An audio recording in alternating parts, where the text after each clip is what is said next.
আসসালামু আলাইকুম। শুরু করছি এক সমুদ্র প্রেম পর্ব ৩৫। লিখেছেন নুসরাত সুলতানা সেঁজুতি।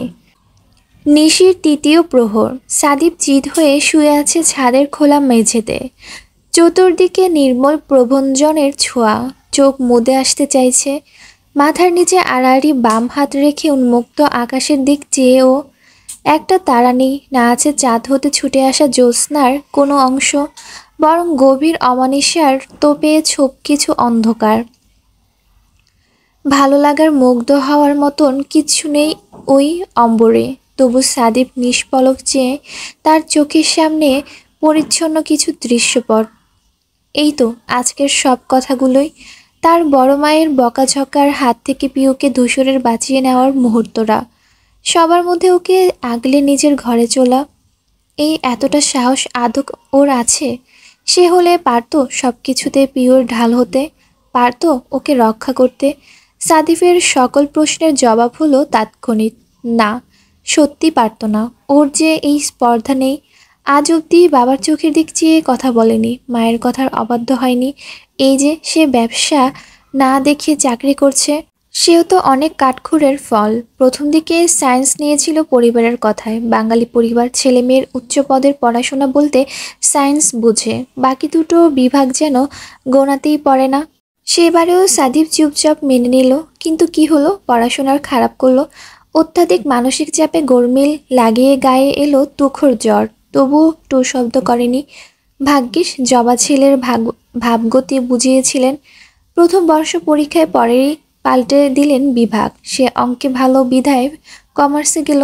তারপর সেই মোতাবেক আচমকা একটা চাকরি হয়। ভালো বেতন, নামিদামি কোম্পানি বলে কেউই দ্বিমত করেনি। করলে এটাও হতো না বোধ হয়। আচ্ছা, সে কি কাপুরুষ? এই যে সব মুখ বুঝে মেনে নেয়, এদের কি মেরুদণ্ডহীন বলে? এরকম একটা মেরুদণ্ডহীন মানুষকে কি পিউ ভালোবাসতো? হয়তো না। পিউর যে তার বিপরীত মানুষটাকে পছন্দ, ধূসরের মতো বীর, যে সবার চোখে চোখ রেখে হ্যাঁকে না বানানোর দুঃসাহস রাখে। সেবার পুষ্পর বিয়েতেও তো হাতে নাতে পেল প্রমাণ ওই যোগ্যতা যে ওর নেই। সাদীপ মাথা নাড়ল দুপাশে। না, এসব নিয়ে আর ভাববেন না। পিউ ভালো আছে, ভালো থাকুক, এটাই তো ওর চাই। সম্পর্কে ওর ভাবি হওয়ার থেকে মেয়েটা ওকে নিয়ে এত ভাবাভাবি ঠিক নয়। সে দীর্ঘশ্বাস ফেলল। নিষ্প্রভ সমীরণে মিলিত গেল তা। তার সদ্য ফিরে আসা মেজাজটুকু ধূসরের সঙ্গে পিউকে দেখে নিভে গিয়েছিল। আর তারপর থেকে মস্তিষ্কের নড়চড় শূন্যে। সাদীপ নিজেকে বুঝালো, যাদের নিয়ে ভাবলে, যা নিয়ে ভাবলে তোর মন খারাপ হয়, কষ্ট লাগে, কেন সেসব ভাবছিস সাদীপ?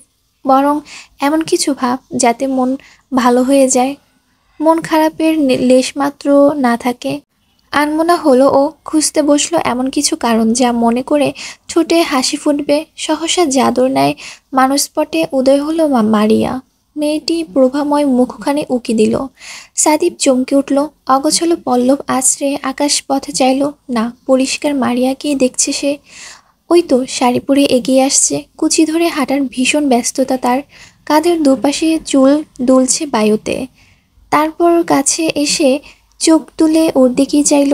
অমনি কেসে উঠল সাদিফ। খুক খুক করতে করতে উঠে বসলো। নিজের মস্তককে চাটি বসিয়ে এস্ত এপাশ ওপাশ নাড়ল।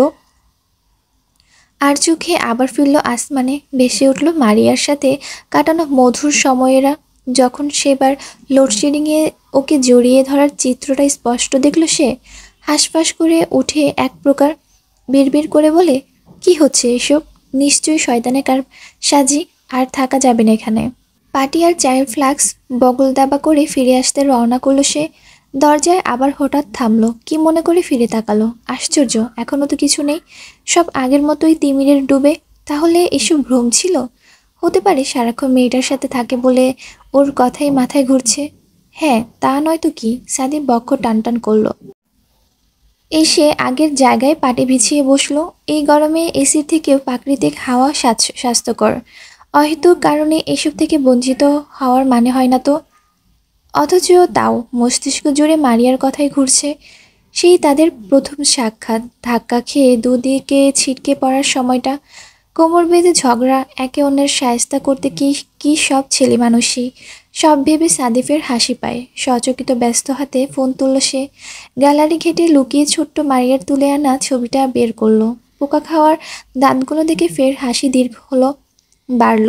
আচ্ছা, বাড়ি ফিরে মেয়েটার তো খোঁজ নেওয়া হয়নি। আজ সে পৌঁছেও দেয়নি। বাড়িতে গিয়েছিল ঠিকঠাক? ফোন করবে একবার। সাদিব সময় দেখল, 1:30 পার হয়েছে। থাক, ঘুমাচ্ছে বোধ হয়। পরপর ভাবলো, ঢাকার বুকে এই সময় কে ঘুমায়? তাদের রিক্তরও চোখ মেলে বসে থাকে।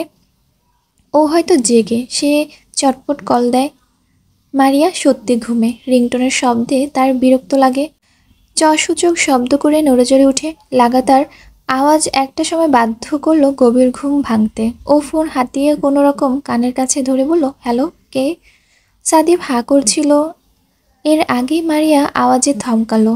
তন্দ্রাচ্ছন্ন শব্দগুচ্ছ চিত্রাকর্ষণ নিরল নির্নি করল নির্নিমেষ। একটু চুপ থেকে বলল, ঘুমাচ্ছিলেন ম্যালেরিয়া? সুপরিচিত বক্ষ ছিদ্র করা সেই সম্বোধন শুনে মেয়েটার নিদ্রা উবে গেল। প্রকাণ্ড রূপে চোখ মেলল।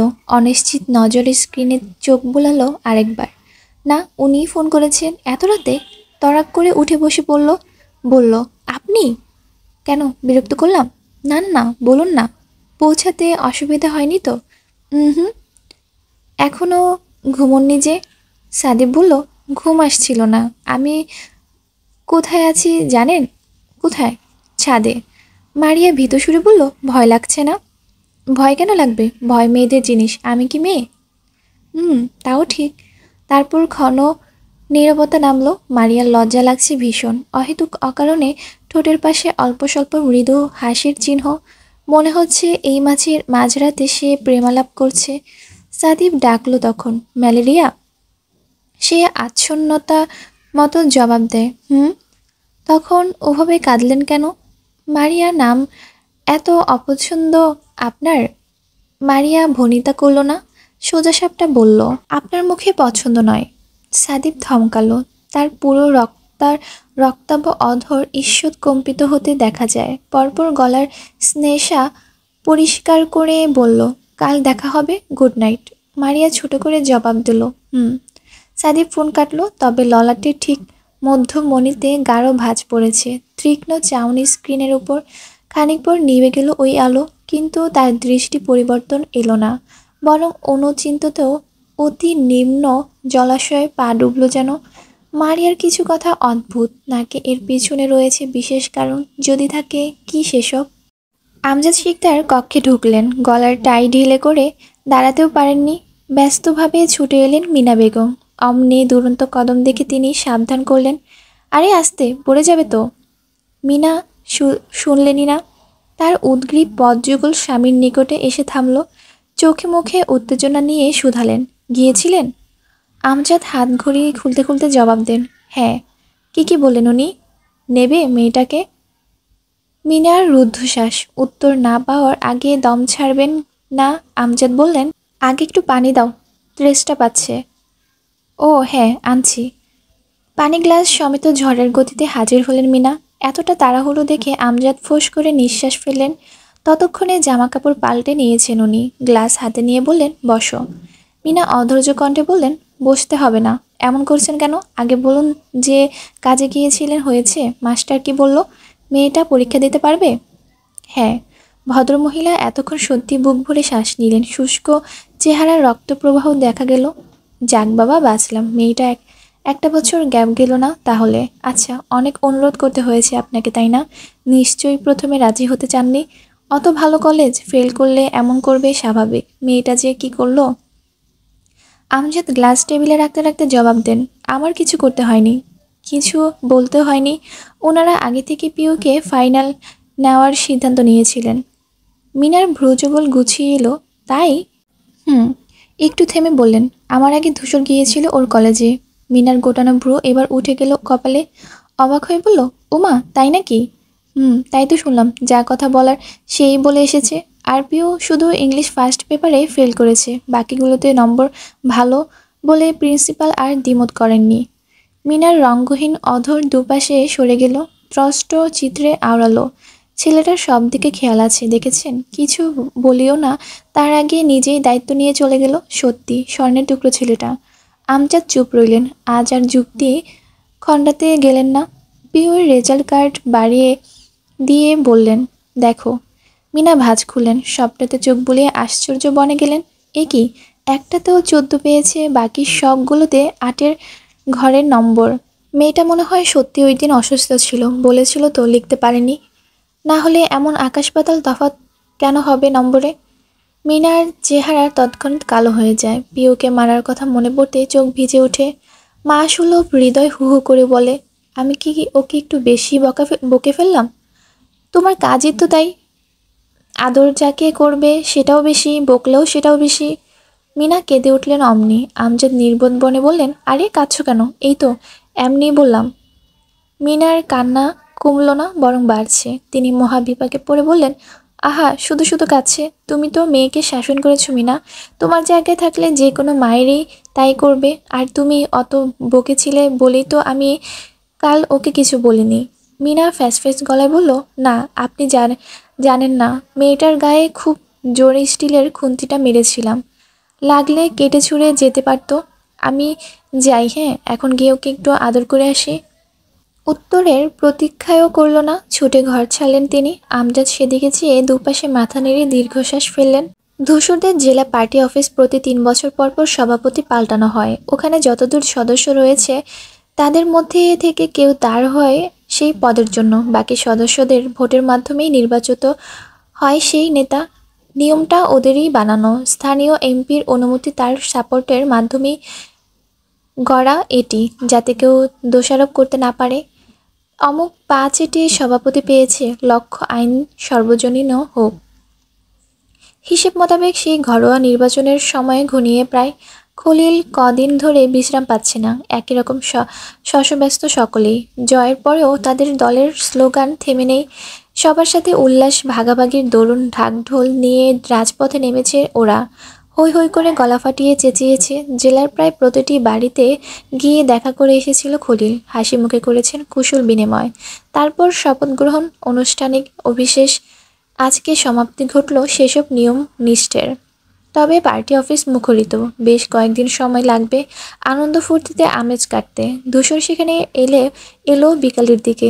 অফিসে যাওয়ার পর থেকে ওর প্রবেশের সময়সূচি এটাই। সদর দরজা পার হয়ে যখন ভেতরের আলোচনার সবাই এলো, থেমে দাঁড়ালো তখনই। সবাই শটান দাঁড়িয়ে। খলিলের ডানে বামে ইকবাল আর সোহেল, পেছনে বাকিরা। সঙ্গপাঙ্গ নিয়ে রেডি, যুদ্ধে নামবেন যেন। দৃষ্টির ভাষা দুর্বোধ্য, গম্ভীর চোখ মুখ। ধূসর কপাল কুঁচকে সবাইকে একবার করে দেখল। কারো মুখে রানী, শুধু তাকিয়ে। কিছু আঁচ করার উপায়ও পাচ্ছে না। সে বিভ্রান্ত হয়ে বলল, কি হয়েছে? ইকবাল পেছনে দুহাত বেঁধে দাঁড়ালো। চেহারা পূর্বেই থেকেই গম্ভীর বানালো। থমথমে কণ্ঠে জানালো, আমরা একটা সিদ্ধান্ত নিয়েছি। ধূসর এবার খলিলের দিক চোখ বুলিয়ে বলল, কি সিদ্ধান্ত? খলিল বললেন, শুধু আমরা নই, পুরো পার্টি অফিসের সিদ্ধান্ত এটা ধূসর, আর তোমাকেও মানতে হবে। কপালের রেখা গাঢ় হলো ওর। খলিল ইকবাল মুখ দেখাদেখি করলো। পার্টি অফিস এবার সভাপতি সহ সভাপতি কোনো নির্বাচন হবে না। ধূসর বিস্মিত হয়, তবে সেসব চাপা রেখে সাবলীল জবাব দেয়, ব্যাস ব্যাস, সবাই না চাইলেই হবে না। তুই সভাপতি থাক, সেটা তো আমিও চাই, কিন্তু সহসভাপতি নির্বাচন কি ঝামেলা? কারো মুখের পরিবর্তন হলো না। খলিল প্রতাপী গলায় বললেন, ঝামেলা নয়, বললাম না সিদ্ধান্ত। আমরা সবাই চাই এবারের সভাপতি এই পার্টি অফিসের সহ সভাপতি হোক। ধূসর চকিতে তাকায়, স্তব্ধ কণ্ঠে বলে, মানে? সাথে সাথে হেসে উঠল সকলে। এতক্ষণে নাটকীয় রাশভারী ভাবমূর্তি নির্মিষেই উধাও হলো। ইকবাল আনন্দধ্বনিতে বলল, মানে সহজ, আমরা সবাই চাই আমাদের সভাপতি শিকদার ধূসর মাহাতাব হবে, যে এই পদের পুরোপুরি যোগ্য। কিন্তু তো, ইকবাল টেনে নিল কথা।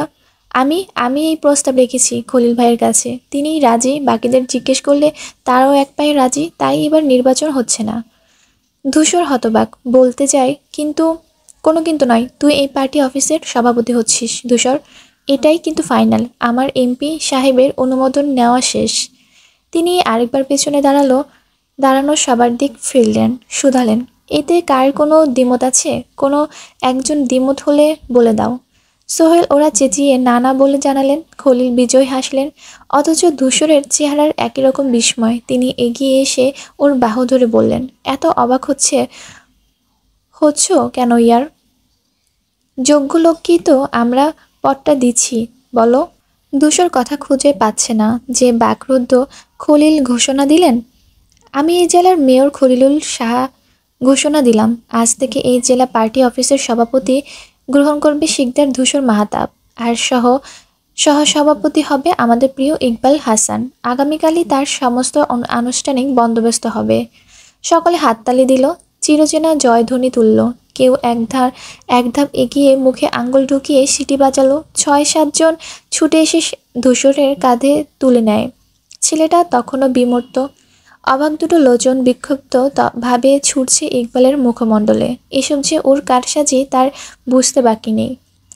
সে ছেলের ঠোঁটে তৃপ্তি, নির্ভেজাল হাসি। ধূসর যেমন চেয়ে একই রকম তাকিয়ে সেও অনুরোধ প্রশ্বাসে ওঠানামা করে ওর বিস্তর বক্ষপট। আজকে ওর মতো খুশি কেউ নয়। ধূসর সভাপতি হবে, তারপর একদিন এইভাবেই হবে এই জেলার মেয়র। এরপর আকাশ ছোবে তার রাজনৈতিক প্রতিভা।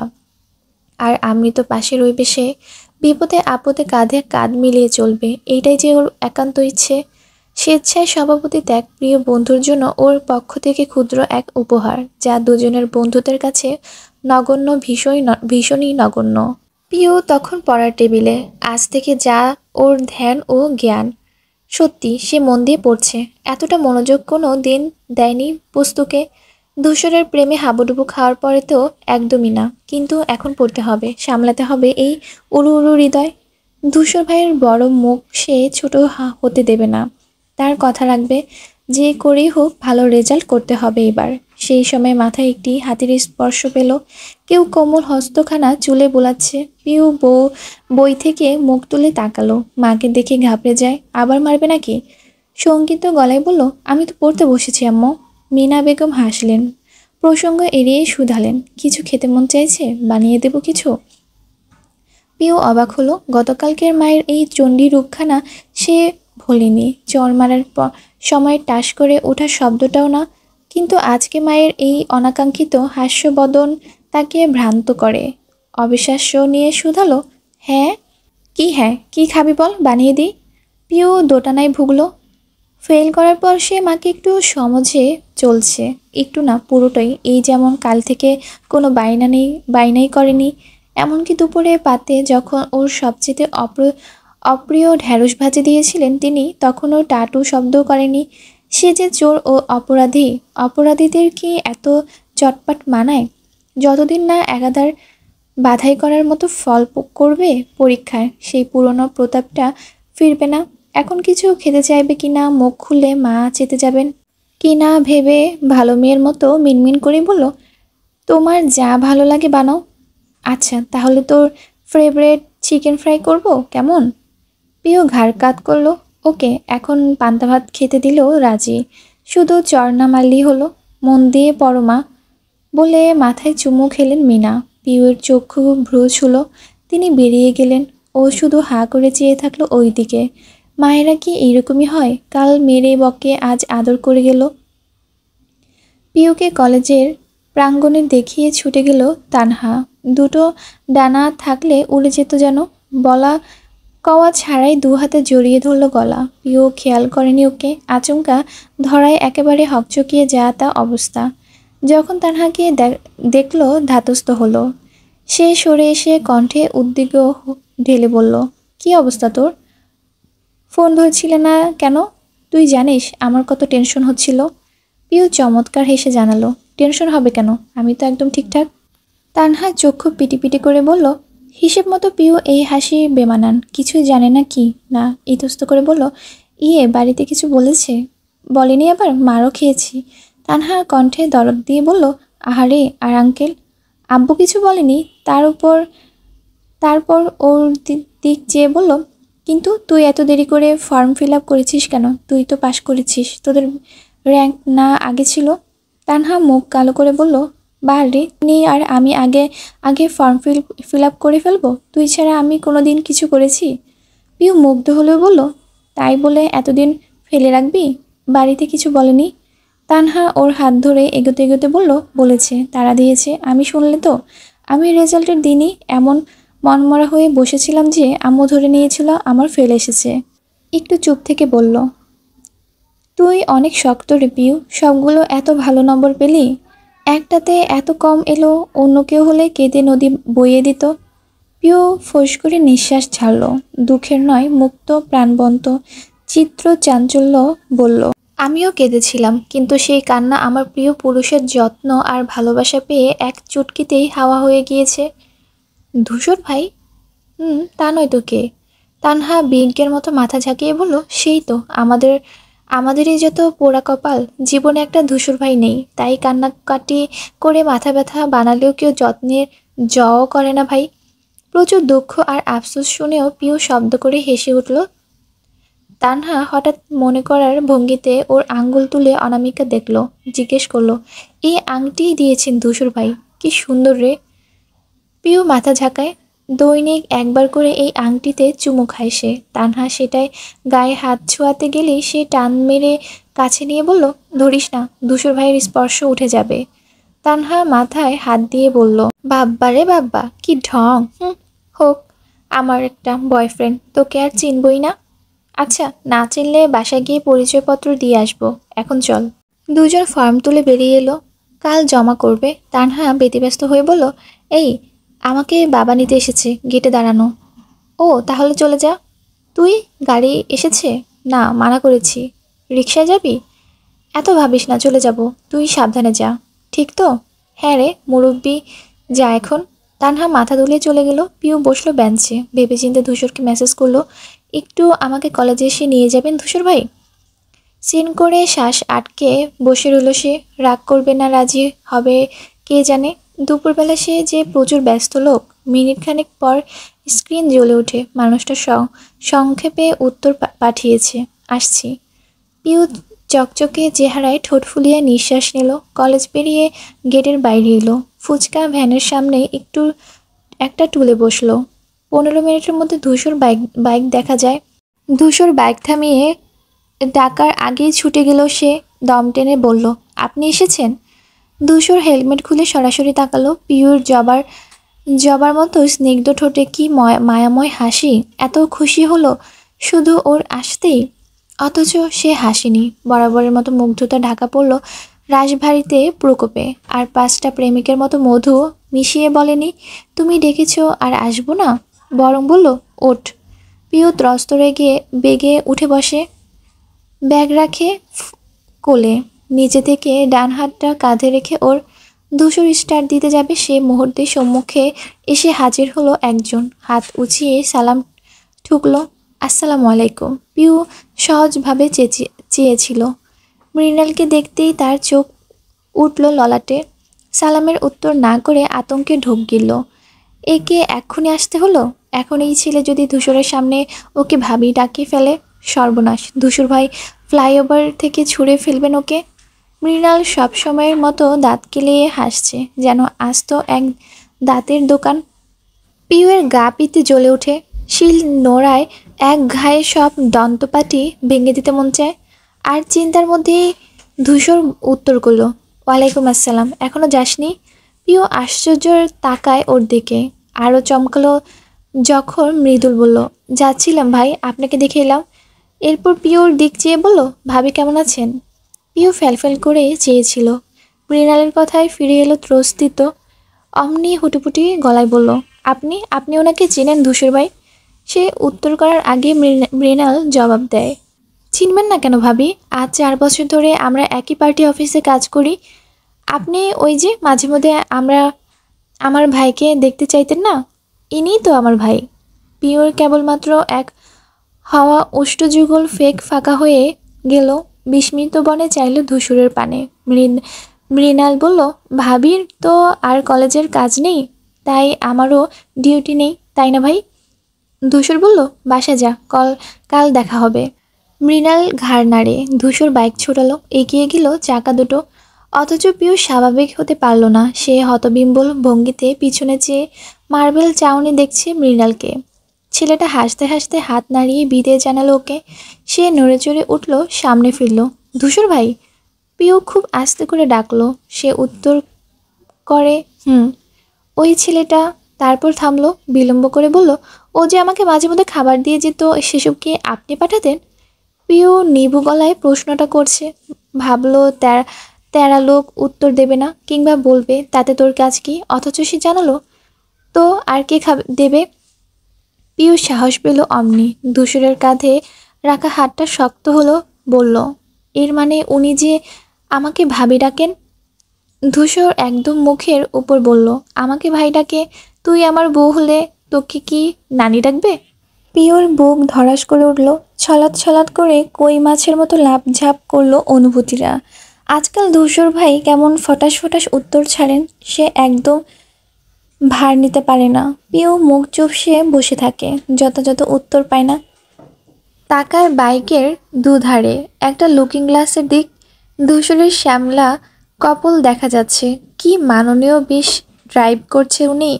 পিউ হাসলো, ভালোবাসার স্মিত ফুলের ন্যায় পবিত্র হাসি। এই মানুষটার শক্ত চিবুক আর দৃঢ়তা যে কাউকে বিভ্রান্ত করতে যথেষ্ট।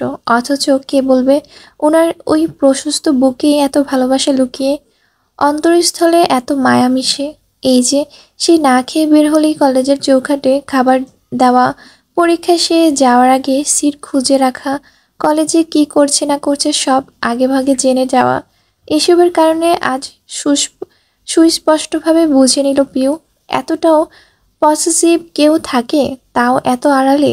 এমন অপ্রকাশিত অধিকারবোধ কজনে হয়? না কারো তো হওয়ার কথাও নয়। এমন যে শুধুই ওর ধূসর ভাই, তার ভালোবাসার বহু সাধনার প্রিয়তম পুরুষ। পিউ মোহাচ্ছন্নতায় হারিয়ে যায়। খানিক এগিয়ে ঘনিষ্ঠ হয়ে বসে। রাস্তাঘাট মানুষের ভুলে ধূসরের চওড়া পিঠে মাথা ঠেকায়। হাত দুটো বেরির মতো পেঁচিয়ে ধরে পেটে। কড়া সুবাসে লম্বা শ্বাস নিয়ে বড় বড় আঁখি জোড়া বুঝে ফেলে। সনসন বাতাসে কানে লাগে। ঝুঁটি করা কেশরাশি দুলে চলে তাতে। স্পর্শ পেয়ে ধূসর ঘাড় বাঁকিয়ে ফিরে নরম গলায় শুধায়, শরীর কি খারাপ লাগছে তোর? পিওর ফিনফিনে চতুরের প্রাণাঞ্চল হাসি পিঠের সাথে এমন মিশে থেকে জানালো, হুম, আপনাকে জড়িয়ে ধরতে মন চাইলো। ধূসর তৎক্ষণাৎ ব্রেক কষালো, গম্ভীর গলায় শুধালো, কি? আজকে আর ভয় লাগেনি? ঘাবড়ায়নি পিউ, উল্টে আরো দৃঢ় করলো বাঁধন। একরকম পেটের কাছে শার্ট খামচে ধরে মুখ গুজে রাখলো, যেন পৃথিবীতে সুনামি বইলেও সে নড়বে না সরবে না। ধূসর কিছু বলল না, ফের বাইক চালালো। সামনে ফিরে ভিউ মিররে চেয়ে একবার পিউকে দেখে নিল, সাথে মুচকি হাসলো সেও। অফিস শেষে দুই ভাই বাড়ি ফিরলেন। রাত প্রায় 10টা তখন। কথা বলতে বলতে ঢুকে দেখলেন বসার ঘর শূন্য, কেবল রিক্ত রাদীপ টিভি দেখছে। রান্নাঘরও চুপচাপ। অত অত না ভেবে দুজন চলে গেলেন দুদিকে। আফতাব নিজের কক্ষে ঢুকলেন, আমজাদও সেও রুমে ঢুকতে গেলে দেখলেন দরজা বন্ধ। বাইরে থেকে শিকল টেনে রাখা, কখনো তো বন্ধ থাকে না এমন। বিন্দু বিন্দু কৌতূহল নিয়ে যেই শিকলে টান বসাতে যাবে, হুলস্থুল বাঁধিয়ে পত্রোধ করে দাঁড়ালেন মিনা। ভদ্রলোক ভড়কে গেলেন অল্প। বললেন, কি হয়েছে, এভাবে ভূতের মতো এসে হাজির হলে কেন? মিনা জিভে ঠোঁট ভেজায় আমতামতা জবাব দেয়, রুমে ছারপোকার স্প্রে দিয়েছি, এখন ঢোকা যাবে না। ছারপোকা আবার কবে হলো? হয়েছে কদিন ধরে। আমি তো দেখিনি। মিনা মেকিতে নিয়ে বলল, আপনি দেখবেন কি করে, এসব মেয়েলি কাজ। আপনি এখন রুমে ঢুকতে পারবেন না, ব্যাস। এই আবার কি কথা মিনা? জানো এই সময় বাড়ি ফিরবে আর এখনই স্প্রে করতে হলো তোমার? ক্লান্ত লাগছে, ফ্রেশ হব, বিশ্রাম নেব, তা না? ধ্যাত। মিনা অথই জলে পড়ার মতো নিঃসহা বনে তাকালেন। বললেন, আমার আমার খেয়াল ছিল না। আপনি একটু মেজো ভাইয়ের রুমে গিয়ে ফ্রেশ হন না। ওখানে গিয়ে শুয়ে থাকুন, কিছুক্ষণ পর আমি ডাকছি আপনাকে। আমজাদ বিরক্ত শ্বাস নিলেন।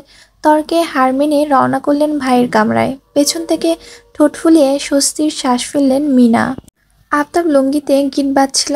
আমজাদকে ঢুকতে দেখে বললেন, কি ব্যাপার ভাইজান, কিছু বলবেন না কি? ফ্রেশ হলেন না যে? আমজাদ বিছানায় বসতে বসতে বললেন, আরে আর বলো না, তোমার ভাবে কি সব পোকামাকড়ের ওষুধ দিয়েছে রুমে, ঢুকতে পারবো না এখন। ও তাহলে আমার জামা পরে নাও। রুবা কোথায়? নিচেও তো দেখলাম না। আছে কোনো কাজে? নাও ফ্রেশ হও। এই বলে নিজের একটা লুঙ্গি আর ফতুয়া বের করে দিলেন আফতাব। আমজাদ ফ্রেশ হতে যেই বাথরুমের দিক পা বাড়ালেন, অমনি খট করে শব্দ হলো। দুভাই উৎসুক দিয়ে ততস্থ নজরে চাইলেন। কে যেন হুট করে দরজা লাগিয়ে দিল বাইরে থেকে। সচকিত মুখ চাওয়াচাওয়ি করলো ওনারা। কি ব্যাপার, কি লাগালো দরজা? আমজাদ ছুটে এলেন দোরের নিকট, টানাটানি করলেন, মিনাকে ডাকলেন, কেউ জবাব দিল না, এমনকি সারা শব্দও এলো না। দুই ভাই মহা চিন্তায় পড়ে গেলেন এবার। আফতাব শঙ্কিত গলায় বললেন, আমাদের আটকে রাখলো কেন ভাইজান? আমজাদ বিরক্ত চোখে চাইলেন। এটা কি ওনার জানার কথা? বোকা বোকা প্রশ্নের জবাবে বললেন, পাচার করে দেবে তাই। আফতাব ঘাড় চুলকালেন। আমজাদ আবার উঁচু কণ্ঠে মিনাকে ডাকলেন। এরপর মেয়েদের জবাব এলো না। শেষে গায়ের জোর ঠেকিয়ে ধাক্কা দিতে ওপাশ থেকে বলল, এত ধাক্কাধাক্কি করবেন না, সময় হলে খুলে দেব। আমজাদ রেগে বললেন, এসব কৌতুকের মানেটা কি মিনা? খোলো বলছি।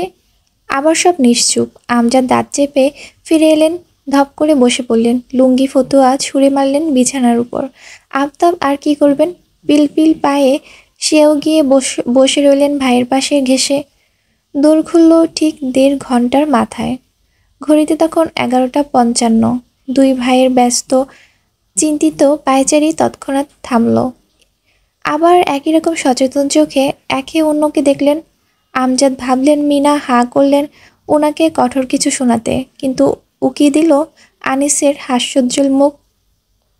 সে সদর আপ্যায়ন মতো করে বলল, এসো ভাইজান। ছোট ভাইকে দেখে কথা গিলে নিলেন তিনি, তবে গজগজে রাগ নিয়ে হনহনে পায়ে এগোলেন। আফতাব এলেন পেছনে। দরজা আটকে দেওয়ার রহস্য মীমাংস করা দরকার। আনিস পেছন থেকে বললেন, ভাবি ঘরেই আছে। আমজাদ ক্ষিপ্র চোখে তাকালেন, মনে মনে স্ত্রীকেই খুঁজছেন তিনি। দরজা বন্ধ করার মানে শুনবেন না। ভাইয়ের কথা মতো নিজের ঘরের সামনে এলেন। এখন দরজা খোলা, চাপানো আলোটাও নেভানোর ভেতরে। আমজাদ অধৈর্য হাতে দরজা ঠেলে যেই ঢুকলেন, অমনি বোম ফাটার মতো আওয়াজ হলো। আচমকা হওয়ায় আফতাব ভয় পেয়ে আনিসকে ঝাপটে ধরলেন। আমজাদ নিজেও হকচকিয়েছেন। সেকেন্ড গায়ে গায়ে কিছু উড়ে উড়ে পড়ছে বুঝতেই চটজলদি দেয়াল হাতড়ে সুইচ টিপলেন। ঘর আলোতে ভরে উঠল, সাথে সহসা দর্শাদিক কণ্ঠ চেঁচিয়ে উঠল, হ্যাপি বার্থডে। পরিবারের সবাই আছে, মিনা, রুবা, জবা, সুমনা, ধূসর, সাদিক, পিউ, পুষ্প, রাদীপ, তিক্ত, রিক্ত, এমনকি ইকবালও। ছোটদের মাথায় 3 কোণা পিরামিডের ন্যায় বার্থডে টুপি। আমজাদ স্তব্ধ, হা হয়ে সারা ঘরে চোখ বুলালেন। সমস্ত জায়গায় বেলুন, ফুল আর লাইট দিয়ে সাজানো। টেবিলে কেক রাখা, অপরে আবার কোট প্যান্ট পড়ুয়া এক ভদ্রলোকের অবয়ব। আমজাদ বিস্ময়াভীত। আফতাব তখনও আনিসকে পেঁচিয়ে ওইভাবেই গোল গোল মুগ্ধ চোখে ঘরটা দেখছিলেন। আনিস বলল, এবার তো ছাড়ো ভাইজান। ও হ্যাঁ হ্যাঁ। আফতাব সরে এলেন। সবার মধ্যে হতে পিউ ছুটে আসে, নিজের মাথায় উঁচু টুপিটা লাফ দিয়ে বাবাকে পরিয়ে দিয়ে বলল, কোমর আঁকড়ে ধরে বলল, শুভ জন্মদিন আব্বু। আমজাদ হতচেতন হয়ে বললেন, আজ আমার জন্মদিন। আফতাবও একই রকম গলায় বললেন, আসলে কি আজ ভাইজানের জন্মদিন? কে বললো তোমাদের? ভাইজান সত্যি তোমার জন্মদিন আজ? কখনো তো বলনি। আমজাদ নিজে বিমর্ত। আজ 25 এপ্রিল। হ্যাঁ তাই তো, এই দিনেই তো তিনি পৃথিবীর আলো দেখিয়েছিলেন। পরিবার বট বৃক্ষ হতে গিয়ে ভুলে গিয়েছেন এসব। এখন যে ছেলে মেয়েদের জন্মদিন মনে রাখতে হয়, নিজেরটাই সময় কই। তিনি থেমে থেমে শুধালেন, তোমরা কি করে জানলে আমার জন্মদিনের কথা? কে বলল? মিনা সহসা জানালেন, ধূসর বলেছে। আমি তো জানতাম না। এইসব বুদ্ধিও ওর। আমজাদ দৃঢ়ীভূত নজরে ধূসরের দিক চাইলেন। সবার মধ্যে দুহাত বুকে বেঁধে দাঁড়িয়ে সে। তোমাকে কে বলল? অফিসে আপনার পার্সোনাল ডকুমেন্টস দেখেছি। আমজাদ জিভে শব্দই পেলেন না। এই জন্যই ছেলেটা তাড়াহুড়ো করে আজও অফিস ছাড়ল। সত্যি সে তো ভেবেছিল পার্টি অফিসে যাবে। সুমনা বললেন, ধূসর সন্ধ্যায় ফিরেছে, এইসব কেক, ফুল, বেলুন হাতে করে। তারপর আমরা সবাই মিলে বসে বসে বেলুন ফুলিয়েছি। ইকবাল আরও সারা ঘরে টানিয়েছে। অনেক কষ্ট হয়েছে, কিন্তু ভাইজান এবার সপরিবার একটা হাইফাই ট্রিট না দিলে হবে না। আনিস বললেন, তোমার খালি ট্রিট, তা নয়তো কি? আমজাদের ওসব কান নেই, তার কটরে টলটল করছে জল। এক ফোঁটা চুয়ে পিউয়ের মাথায় পড়ল। সে তখনও বাবাকে জড়িয়ে কিনা অশ্রু জলের ছোঁয়া পেয়ে তাকালো। বিস্মিত কণ্ঠে বলল, আব্বু তুমি কাঁদছো? আমজাদ কেঁদে ফেলেন শব্দ করে।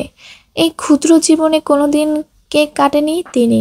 ছোটবেলায় অভাব দেখেছেন, বড়বেলা দায়িত্বের কষাঘাত। এসব বিলাসিতার সময় কই। ওনাকে কাঁদতে দেখে মুখ শুকিয়ে এলো সকলের।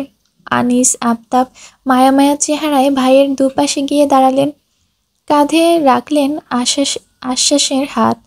ধূসর এগিয়ে এলো, সামনে দাঁড়িয়ে কিছু বলবে এর আগে আমজাদ বিদ্যুৎ বেগে জড়িয়ে ধরলেন ওকে। সবাই অবাক হয়, এমনকি ধূসরও। পরপর হাসলো সে, নিজেও জড়িয়ে ধরল ওনাকে। বাকিরা একে অপরকে দেখলো পুলকিত হয়ে। ধূসরের প্রতি আমজাদের মনের ভিতরের পুষে রাখা অভিমানটুকু এবার মুছল। তবে হুড়হুড় করে এগিয়ে যাচ্ছে সময়। নীল অম্বরের গা ঘেঁষে উঠতে থাকা পেঁজা তুলোর মতো মেঘের সঙ্গে পাল্লা দিয়ে উল্টে যাচ্ছে ক্যালেন্ডারের খসখসে পাতা। বৃক্ষের নবনব পল্লব ছুঁয়ে যাওয়া সেই শীতল ঝড়ো হাওয়ার বেগে। একদিন দরজায় এসে হাজির হলো পিউর এইচএসসি পরীক্ষার দিন। ততদিনে মেয়েটা পড়তে পড়তে কাহিল প্রায়।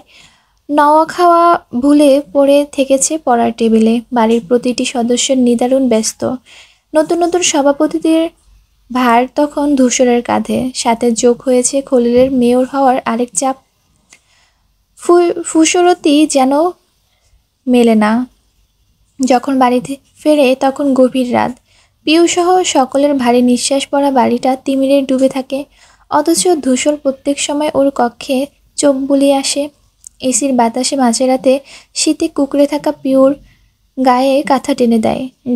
গহীন চুমো এঁকে দেয় কপালে চুল সরিয়ে।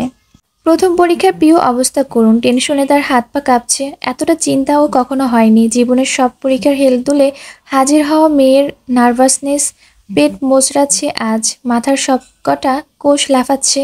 সবার মধ্যে বুক ফুলিয়ে বলা ধূসর ভাইয়ের কথাগুলো রাখতে পারবে কিনা এই আতঙ্কেই তার সমস্ত পৃথিবী বিষণ্ণ।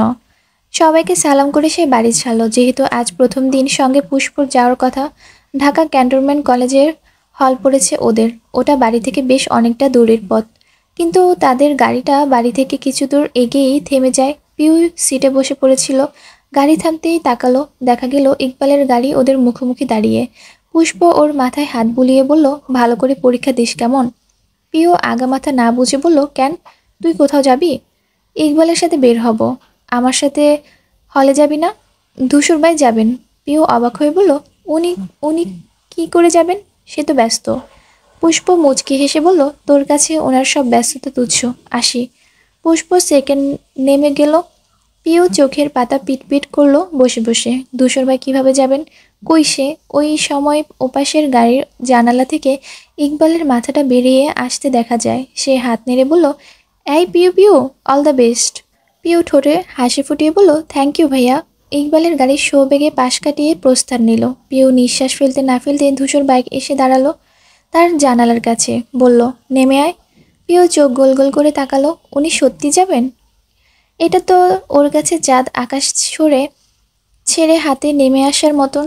পিউ তড়িঘড়ি করে ফাইলপত্র গুছিয়ে নামলো, যেন ট্রেন ছুটে যাচ্ছে ওর। বলার আগে উঠে বসলো পেছনে। তার চিন্তিত চেহারার স্থলে এখন ঝকঝকে হাসি। ধূসর পকেট থেকে 500 টাকার নোট নিয়ে ড্রাইভারকে দিল। বলল, এখনই বাড়িতে যেও না, আমি ফোন দিলে তারপর। তিনি ঘাড় কাত করলেন, জি আচ্ছা। বাইক চলতে চলতে পিউ জিজ্ঞেস করলো, বাড়ি থেকে আমার সাথে এলেই তো পারতেন ধূসর ভাই, তখন এলে তুই এত অবাক হতি? পিউর কণ্ঠ শব্দে উঠল, আপনি কি আমাকে সারপ্রাইজ দিলেন? ধূসর আর জবাব দিল না, কিন্তু পিউ একা একা হাসলো। এই সারপ্রাইজের জোরে তার মন মেজাজ নিমেষে ফুরফুরে হয়ে গিয়েছে। আপাতত পরীক্ষার চিন্তা মাথাতেই নেই। তার ধারণা ধূসর ভাইয়ের কাছে চমক নামক বিশেষ ঝুলি আছে। হঠাৎ হঠাৎ অপ্রত্যাশিত কিছু করে চমকে দেওয়ার অসাধারণ এক ক্ষমতা তার। স্থির দায়িত্বে পিউকে হলে নিয়ে যাওয়ার দিনটা কেবল ওই দিন সীমাবদ্ধ রাখল ধূসর। ইচ্ছে রইল, ব্যস্ততার উপায় ছিল না যে। পার্টি, অফিস অফিস দুদিকে সমান চাপ। দৌড়াদৌড়ি করতে গিয়ে হিমশিম অবস্থা ওর। কিন্তু এই নিয়ে ছোট্ট পিউর অভিযোগ নেই। মানুষটা প্রথম দিন তার জন্য সময় বের করেছে, এই তো ঢের। এর মধ্যে পুষ্প গুরুতর অসুস্থ হয়ে পড়ল। মার্কেট যাওয়ার পথে বমি করে ভাসালো গোটা গাড়ি। বেশ কদিন ধরেই হচ্ছে এমন। মাঝ রাস্তায় গাড়ির চাকা ঘুরে গেল, ফের ছুটে এলো বাড়ির আঙ্গিনায়। দারোয়ান দৌড়ে গিয়ে বিপর্যস্ত পুষ্পকে খবর ঘোষণা করে এলেন। সেদিন সরকারি ছুটি, ধূসর ব্যতীত সকলে বাড়িতে। সংবাদ পেয়ে গেটের কাছে ছুটে এলো তারা। পুষ্পকে ধরে ধরে নামানো হলো। তার মাথা ঘুরছে, চোখের পাতা নির্জীব। পুষ্প মৃদু শব্দে গঙ্গাচ্ছে। ঘরে নিয়ে আসার মধ্যে আরেক দফা বমি করা শেষ। চিন্তায় সবার মুখবিবল ফ্যাকাশে। অথচ এর মধ্যে মিনা বেগম একটু পরপর ধমকাচ্ছেন মেয়েকে। সারাদিন আজেবাজে খায় বলে ফুড পয়জিং হয়েছে ওনার ধারণা। আমজাদ ফোন কানে নিয়ে পায়চারি করছেন। পারিবারিক doctor Rahmat Ali call receive করছে না দেখে রেগে গজগজ করছেন তিনি। আফতাব চিন্তিত গলায় প্রস্তাব ছুড়লেন, ওকে হাসপাতালে নিয়ে যাই ভাইজান। পুষ্প দুপাশে রকেট বেগে মাথা নাড়ল। অসুস্থ গলায় বলল, না না, হাসপাতালে নেওয়ার মতো কিছু হয়নি আমার। মিনা ধমক দিলেন, হ্যাঁ ডাক্তার সাহেব এলেন, এত অসুস্থ আর ওনার কিছু হয়নি? আমার সত্যি তেমন কিছু হয়নি আম্মু। জবা মাথার কাছে বসেছিলেন ওর, বললেন, এমন করিস না মা, হঠাৎ এত অসুস্থ হলে কি হয়েছে জানতে তো হবে না। পুষ্প উদ্বেগ নিয়ে বলল, আরে আমি তো জানি আমার কি হয়েছে, আর দেখার দরকার নেই। মিনা দুই ভ্রু উঁচিয়ে বললেন, তাই নাকি? জানিস তা শুনে কি হয়েছে? পুষ্প দোনমানো করল, লাজুক চোখে একবার বাবা ভাইদের দেখে নিল। মিনা মেয়ের দৃষ্টি বুঝে আমজাদকে বললেন, আপনারা একটু বাইরে যাবেন। ভদ্রলোকেরা কেউই কথা বাড়ালেন না, টু শব্দ করলেন না, চুপচাপ ঘর ছাড়লেন। সুমনা উৎকণ্ঠিত এবার বলল, বল কি হয়েছে? পুষ্প আস্তে ধীরে উঠে বসলো, মাথা এখনো চতুর্দিক ঘুরছে। ওড়নার সুতোতে আঙ্গুল পেঁচাতে পেঁচাতে মিনমিন করলো, মুখে হাত দিয়ে হেসে ফেলল পরপর। গুরুজনরা যা বোঝার এতেই বুঝে নিল। প্রথম দফায় হতবাক হয়ে চেয়ে রইলেন ওর দিকে। রুবাত জোরে ধ্বনিত বলল, আলহামদুলিল্লাহ। কেউ কিছু বোঝেনি। সে মাথা চুলকে সবার হাসি মুখের দিক তাকাচ্ছে। জবা দৌড়ে গিয়ে মিনাকে জড়িয়ে ধরলেন, খুশিতে আর্তনাদ করে বললেন, আপা আপা, আমরা নানু হব। সবেগে তার কোচকানো ভ্রু শিথিল হলো। অভিভূতের ন্যায় চাইল বোনের দিকে। এর মানে আপু মা হবে? সে খালামণি হবে? একটা পুচকি আসবে তাদের বাড়িতে? প্রিয় হুলস্থুল বাঁধিয়ে গিয়ে ঝাঁপিয়ে পড়ল বোনের উপর। পুষ্প হেসে ওর গায়ে মাথায় হাত বোলালো। মিনা পাথর বনে দাঁড়িয়ে অতর্কিত হোঁচট সামলাতে বিলম্ব হয়েছে। তার অত ছোট মেয়েটা মা হবে এখন? ভাবতেই আপ্লুত হয়ে পড়লেন তিনি। টলমল করে উঠল অক্ষিপট। ধীরজ কদমে মেয়ের পাশে গিয়ে বসলেন, কপালে চুমু খেয়ে বললেন, খুব সুখী হ মা, খুব সুখী হ। বাড়িতে মিষ্টি খাওয়ার হিড়িক পড়েছে। আমজাদ, আফতাব, আনিস ডগমগ করছেন নানা ভাই হওয়ার আনন্দে। গরম গরম রসগোল্লার টি টেবিল ভর্তি তখন। আরম্ভপূর্ণ পরিবেশ মধ্যে ইকবাল আর ধূসর একসাথে ঢুকলো। ইকবাল সপ্তাহের 2 দিন এখানে আসে, শুক্র ও শনি। বাকি 5 দিন নিজের গৃহে। মন অবশ্য আকুপাকু করে, 24 ঘন্টায় মাই লাভের নিকট থাকতে চায় ওটা। কিন্তু এটা যে শ্বশুরবাড়ি, একটা লজ্জা শরমের ব্যাপার আছে না? ওরা যখন ঢুকলো তখন সবাই বসার ঘরে, বিশাল বিশাল সোফা জুড়ে বসে একজন। আজকের পরিবেশ একটু বেশি স্ফূর্ত। ধূসর গিয়ে আনিসের পাশে বসলো, ক্লান্ত কণ্ঠে মাকে বলল, পানি দাও। ইকবাল চোখ দিয়ে পুষ্পকে খুঁজলো, মেয়েটা এখানে নেই কেন? সেও বলতে যাবে, এর মধ্যে সাদিব সামনে দাঁড়িয়ে বলল, ভাইয়া হা করুন তো। ইকবাল বুঝতে না পেরে বলতে গেল, হা করবো কেন? অথচ হা অব্দি মুখ খোলার আগেই সাদিব জোরে সোরে একটা মিষ্টি ঠুসে দিল মুখে।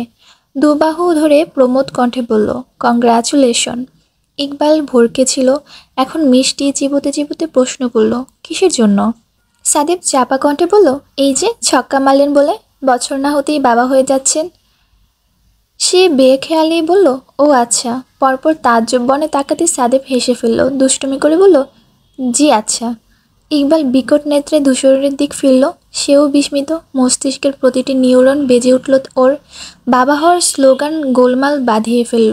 বাকি সবাইকে পেছনে ফেলে ত্রস্ত পায়ে ছুটে গিয়ে লাগালো ঘরের দিকে। বসার ঘরে হাসির রোল পড়ল অমনি। আমজাদ হাসি হাসি চেহারাটা হঠাৎ এক চিন্তায় নিভে এলো। দীর্ঘশ্বাস ফেললেন তিনি। মেয়েটা মা হচ্ছে যখন 2 বছর নিজের কাছে রাখতে চাওয়ার ইচ্ছেটা তো আর পূরণ হবে না। প্রিয় বিস্তর গল্প নিয়ে বসেছে।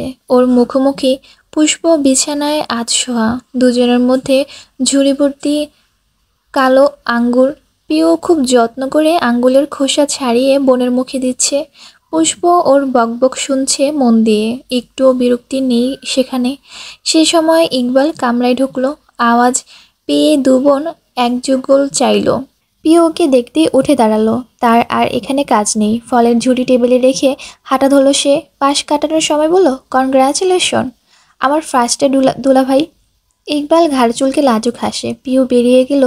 যাওয়ার সময় নিজ উদ্যোগে দরজা টেনে দিল কক্ষের। ইকবাল সেদিক থেকে দৃষ্টি এনে স্ত্রীর দিক চায়। কিছুক্ষণ চেয়েই থাকে নির্নিমেষে। খুঁজে বেড়ায় প্রিয়তমার সুপ্ত সৌন্দর্য। অমন দৃষ্টি দেখে পুষ্প কুণ্ঠায় নুয়ে গেল। চট করে গায়ের কাঁথাটা উঁচিয়ে মুখ ঢেকে ফেলল। ইকবাল শান্ত পায়ে এগিয়ে আসে। বিছানায় ওর কোমরের কাছটায় বসে। আস্তে ধীরে পুষ্পর মুখ থেকে কাঁথাটা নামাতে সে মেয়ে 2 হাতে মুখ আড়াল করল। এবার ইকবাল মুচকে হাসল। কোমল নিরেশ হাত বোলালো পুষ্পর পেটের উপর। 5টা আঙ্গুলি কম্পিত। ওখানেই তার সন্তান আছে। ওর যে এখনো বিশ্বাস হচ্ছে না বাবা হবে। ইকবাল ফিসফিস করে বলল, মাই লাভ, তাকাবে না? পুষ্প দুপাশে মাথা নাড়ল। বলল, আমার ভীষণ লজ্জা লাগছে ইকবাল। ইকবাল শব্দ করে হেসে উঠল। ঝুঁকে সে 2 হাতে উপরেই চুমু খেল ওর। পুষ্প বাঁধন ঢিলে করে নিভু চোখে তাকায়। ইকবাল বলল, আমার তাহলে বাবা মা হচ্ছি মাই লাভ? পুষ্প চোখ নামিয়ে মাথা ঝাঁকালো। জিজ্ঞেস করলো, তুমি খুশি তো? ইকবাল টুপ করে অধর বসালো তার ললাটে। পরপর ওকে টেনে এনে একদম বুকের মধ্যে পেঁচিয়ে ধরে বলল, আমি এত খুশি কোনোদিন হইনি মাই লাভ, বিশ্বাস করো। পুষ্প হাসল, তৃপ্তির হাসি। হঠাৎ টের পেল তার গাল ছুঁয়ে 1 ফোঁটা উষ্ণ জলের স্পর্শ। অবাক 2 লোচন উপরে তুলে চাইল সে। ইকবালের কটরে জল দেখে তৎপর হাতে মুছিয়ে দিয়ে বলল, কাঁদছো কেন ইকবাল? তার নিষ্পাপ স্বীকারোক্তি। এটা আনন্দের কান্না মাই লাভ, বাবা হওয়ার আনন্দ। পুষ্প ঘোর আপত্তি জানিয়ে বলল, কিন্তু আমি চাই না তুমি আনন্দে কাঁদো। আমার ইকবাল ঠোঁটে শুধু হাসি মানায়, আর মানে দুষ্টু দুষ্টু কথা, যা শুনলে সর্বোচ্চ মন খারাপেও একটা মানুষ হেসে ফেলতে পারে। ইকবাল সন্তুষ্টিতে হাসল, মুখটা গুজে রাখল পুষ্পর কাঁধের ভাঁজে। পুষ্প নীরব শুকরিয়া আদায় করলো সব কিছুর। ওর জীবনে আর কিছু পাওয়ার নেই, সত্যিই নেই। বড় আব্বু? আমজাদ চায়ের কাপ থেকে মুখ তুললেন। ধূসর বলল, আমার একটা কথা ছিল। হ্যাঁ বলো। তখন ইকবাল পুষ্পর হাত ধরে ধরে সিঁড়ি বেয়ে নামিয়ে আনলো। মেয়েটার সদ্য 2 মাসে পড়েছে। এতে যত্নে হুটোপুটি লাগিয়ে দিয়েছে সকলে। পুষ্প মেজো মায়ের পাশে বসলো এসে। তিনি ওকে দেখেই শুধালেন, এখন ভালো লাগছে? একটু। ইকবাল বসলো ধূসরের পাশে। আমজাদ বললেন, বলো কি বলবে। তার চোখে মুখে কৌতূহল। ধূসর রিমোট চিপে টেলিভিশন বন্ধ করলো প্রথমে। সবাই তখন উৎসুক নজরে ওকেই দেখছে। ও বলল, আমাদের পার্টি অফিসে থেকে প্রতি বছর গরিব অসহায় মানুষদের মাঝে কিছু জামা কাপড় বিলি করা হয়। এবছরও হবে। আমি চাইছি এবার বাড়ির সবাই উপস্থিত থাকুক সেখানে। আফতাব ঘাবড়ে গেলেন। চায়ের কাপ থেকে তার শশব্যস্ত মনোযোগ বিক্ষিপ্ত হলো ছেলের উপর। তার বড় ভাইয়ের চক্ষু ষোলো বিষয়ে কথাবার্তা। এক্ষুনি রেগে বোম হলেন বলে, না এই ছেলে ঠিক কী রোগ আছে কে জানে, একটা ভালো পরিবেশ এক্ষুনি ঘেঁটে দেবে। আনিস বললেন, কিন্তু তখন তো আমাদের অফিস থাকবে ধূসর। হ্যাঁ, সেজন্য শুক্রবার ডেট ফেলেছি ছোট চাচু, যাতে সবাই যেতে পারো। সাদীপ তুইও থাকবে কিন্তু। সে মাথা ঝাঁকালো। আচ্ছা। আমজাদ একটু চুপ থেকে বললেন, বেশ তো, যারা যেতে চায় নিয়ে যাও। ধূসর বলল, কিন্তু আমি চাই আপনিও সেখানে থাকুন। আমি আমি কি করব? ধূসর নরম গলায় বলল, কিছুই না, আপনি আমার পাশে দাঁড়িয়ে আছেন সেটা দেখলেও আমার ভালো লাগবে। আফতাব ভ্রু তালুতে উঠালেন, বিড়বিড় করে বললেন, বাব্বা হঠাৎ এত ভালো কথা বলছো কেন? আমজাদ কোমল মনে কথাটুকু প্রবেশ করলো, বলতে গেলেন, তাই বলে আমি। ধূসর টেনে নিল কথা, আমি রাজনীতিতে যুক্ত হওয়ার পর আপনার কাছে কেন, আমার বাবার কাছেও কোনো বিষয় নিয়ে দ্বারস্থ হইনি বড় আব্বু। কিছু নিয়ে অনুরোধ তো দূরের কথা, আজ বলছি আপনি চাচ্চুরা এমনকি বাড়ির সবাই ওখানে থাকুন, আমি চাই, এটা আমার অনুরোধ। মিনা ভয়ে ভয়ে স্বামীর দিক চেয়ে, বাকিরাও তাই। প্রত্যেকের তটস্থ চোখ মুখ ওনাকেই দেখছে। কী প্রতিক্রিয়া দেবেন এখন কে জানে। আমজাদ ফোঁস করে শ্বাস ঝাড়লেন, সোজাসাপটা বললেন, আমার রাজনীতি পছন্দ না জানোই তো, তবে একটা ভালো কাজে সামিল হওয়া খারাপ কিছু নয়। আবার তুমিও এত করে বলছো যখন, শুধুমাত্র সেজন্যই যেতে রাজি হচ্ছি। আফতাব ধরে রাখা নিঃশ্বাসটা কেবল ছাড়লেন, তবে বিস্মিত হয়েছেন ভাইয়ের কথায়। আগে হলে বজ্রকণ্ঠে মানা করে দিতেন, হঠাৎ যে এদের কি হলো? ধূসরের ঠোঁটে হাসি ফুটল, প্রসন্ন হয়ে বলল, থ্যাংক ইউ বড় আব্বু। ইকবাল একা একা মাথা দোলালো। সে নিশ্চিত ছিল হিটলার শ্বশুর মানবে না, এত সহজে মেনে নেওয়ার ধূসরের বাহাবা দিল মনে মনে। একই সঙ্গে হাঁপ ছেড়ে বাঁচলেন সকলে। এই পরিবারের সহজে কারো মধ্যে বিবাদ হয় না, সহজে কি হয় না বলতে গেলে। একমাত্র ঠোকাঠুকি লেগে যায় ধূসর আর আমজাদের ভেতর। দুজনের যে গরম মাথার মানুষ, তাই এই এই এদের প্রসঙ্গ এলেই সকলে সিটিয়ে থাকেন আতঙ্কে। এই বুঝি কিছু হলো, তর্ক বিতলো, ঝগড়া লাগলো, তাই আজ প্রথমবার একটা বিষয় সাদামাটাভাবে মিটে যাওয়ার নিশ্চিন্ত হলেন তারা। ওই আলাপ মোটামুটি স্থিত হতেই আমজাদ ইকবালকে ডাকলেন, গম্ভীর আর তার কণ্ঠ। ইকবাল। ইকবাল অন্য ধ্যানে ছিল, ডাক শুনে নড়েচড়ে বলল, জি। তোমার বাবা মাকে বলো আগামীকাল দেখা করতে যাব আমি। মিনা শুধালেন, হঠাৎ?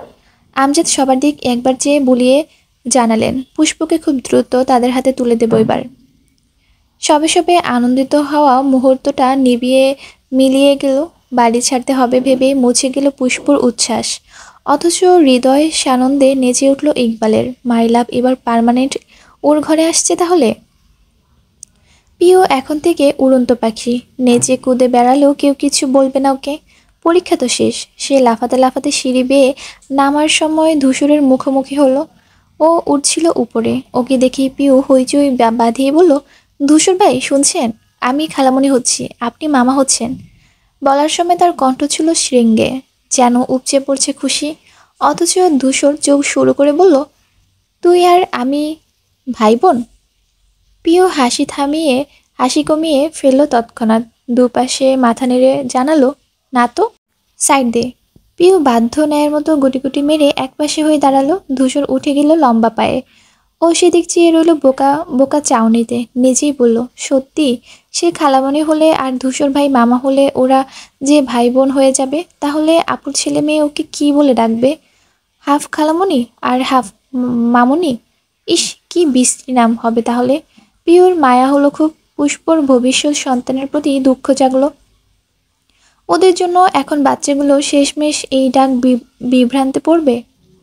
পিউ বসার ঘরের আলোচনায় আর গেল না।